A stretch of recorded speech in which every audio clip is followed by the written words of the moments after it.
Nah, terus benefitnya apa aja sih? Gitu. Nah, selanjutnya untuk mempermudah ini adalah application checklist gitu dari program saya di Master of International Affairs. Nah, kalau misal teman-teman mau di jurusan yang lain, pastikan akan dicek langsung gitu ke websitenya mereka gitu. Misal teman-teman ternyata minatnya ke Master of Public Policy. Nah, tinggal diketik aja teman-teman. Master of Public Policy and US atau Master of Communication Science atau Master of Environment Management itu diketik aja. Terus teman-teman langsung bisa cari di bagian application checklist gitu. Nah, di program saya itu termasuk persyaratan termasuk lumayan banyak, tapi yang nggak banyak banget juga. Yang pertama itu ada application form yang teman-teman nanti bisa isi. Nah, biasanya ini sangat common sih sebenarnya untuk di univ manapun biasanya ada semacam application form online yang harus teman-teman isi kayak gitu. Jadi pastikan juga dokumen-dokumennya udah siap gitu.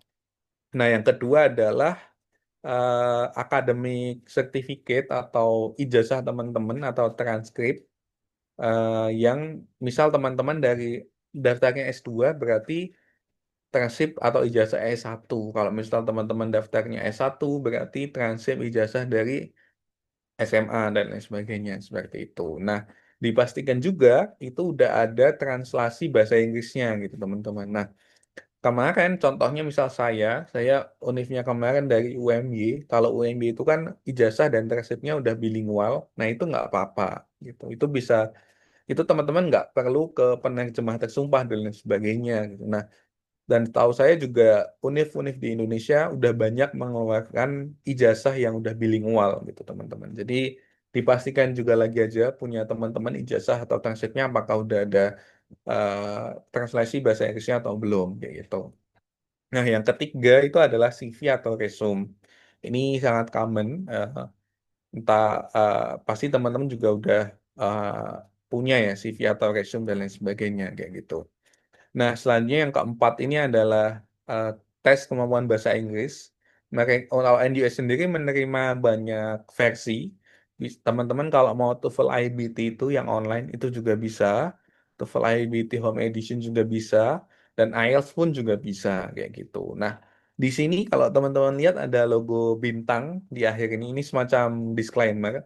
Nah, jadi NUS ini juga menerima kalau misalkan teman-teman di pendidikan terakhir sebelumnya, misalkan SMA-nya itu ternyata mungkin udah international school, IB dan lain sebagainya, atau S1-nya ternyata di international program dan lain sebagainya. Nah, teman-teman bisa minta aja ke sekolah atau univnya tadi kalau teman-teman pendidikan terakhir sebelumnya itu di apa language of instruction-nya itu mungkin menggunakan bahasa Inggris. Nah, kalian minta teman-teman minta aja itu ke univ atau sekolahnya untuk dibikinkan statement tadi. Nah, itu biasanya bisa disubmit sebagai pengganti dari ini tadi TOEFL atau IELTS tadi gitu. Nah, tapi biasanya ini adalah case by case ya teman-teman. Jadi alangkah baiknya kalau teman-teman tetap mempersiapkan tes bahasa Inggris tadi kayak gitu. Nah, yang kelima ini adalah GRE atau GMAT.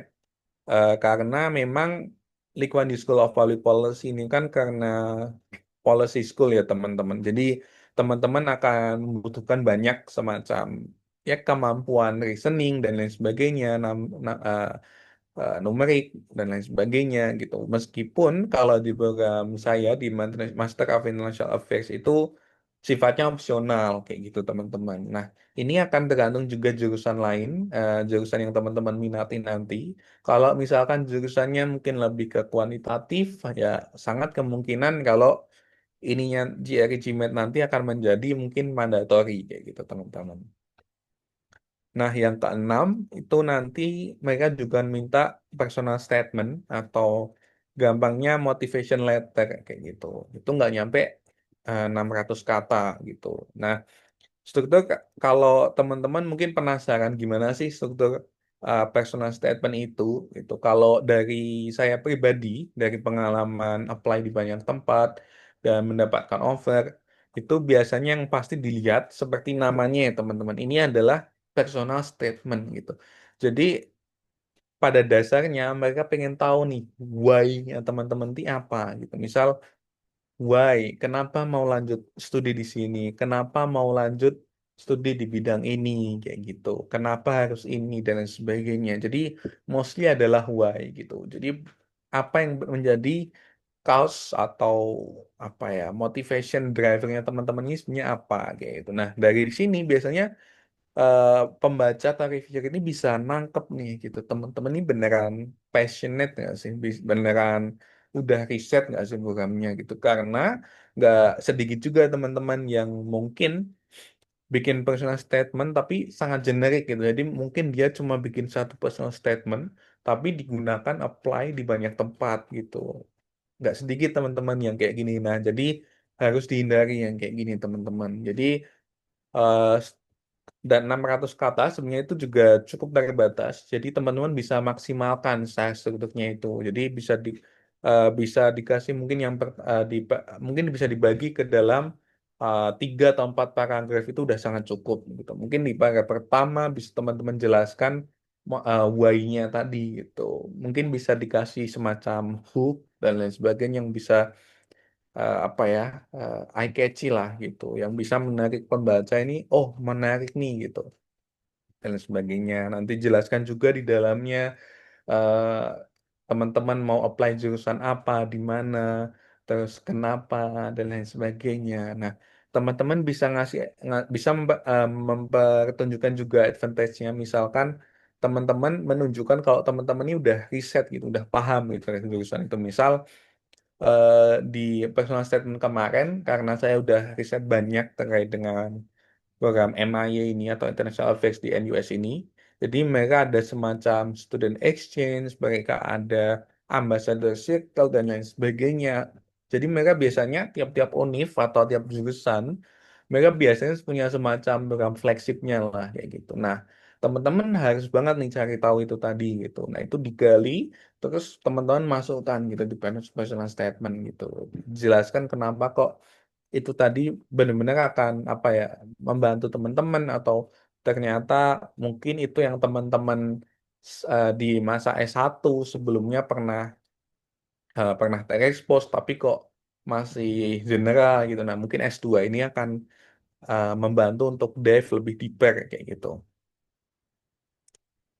Nah, terus yang selanjutnya, biasanya kalau di fakultas saya itu juga akan minta semacam writing sample atau contoh tulisan yang pernah-pernah teman-teman terbitkan atau bahkan sebenarnya nggak perlu tulisan yang udah terbit, teman-teman bisa aja gitu buat baru tulisan baru. Nah, kemarin saya juga gitu teman-teman. Jadi itu tulisan yang nggak pernah diterbitkan di mana-mana, tapi saya buatkan aja khusus buat aplikasi gitu ke program ini gitu.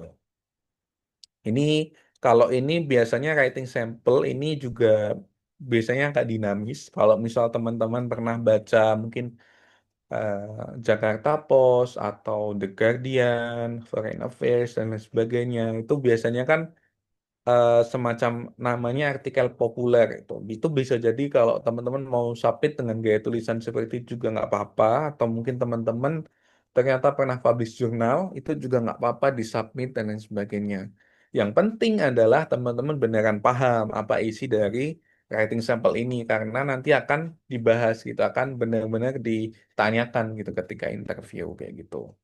Nah, selanjutnya juga akan diminta surat rekomendasi. Nah, ini bisa profesional atau dari tempat kerja sebelumnya atau dari univ sebelumnya atau sekolah. Nah, surat rekomendasi ini biasanya harus disubmit secara manual sama referee-nya. Jadi teman-teman nggak bisa nih yang submit gitu karena biasanya nanti teman-teman di application form cuma ngisi email dari referee teman-teman tadi. Nah, nanti mereka akan mengontak langsung si referee-nya tadi gitu. Nah, selanjutnya eh, per tahun lalu, kayaknya per tahun lalu dan tahun ini dan selanjutnya akan ada application fee, teman-teman. Terus jadi sebesar 60 Singapura dolar kayak gitu. Terakhir di tahun saya 2024 itu masih free gitu, teman-teman. Jadi pastikan ketika teman-teman mau daftar itu dicek lagi gitu. Karena biasanya portal aplikasi atau portal jurusan tiap-tiap univ itu mereka akan diupdate secara periodik gitu. Biasanya diupdate akan diupdate setiap tahun gitu teman-teman. Jadi pastikan teman-teman update gitu. Bisa jadi mungkin teman-teman di sini lihat GRE GMAT opsional ya. Ini di per tahun ini karena saya baru ambil beberapa hari lalu. Tapi mungkin teman-teman apply-nya ternyata 2 tahun lagi. Nah, bisa jadi 2 tahun lagi itu udah jadi mandatory kayak gitu. Jadi pastikan selalu dicek application checklist-nya.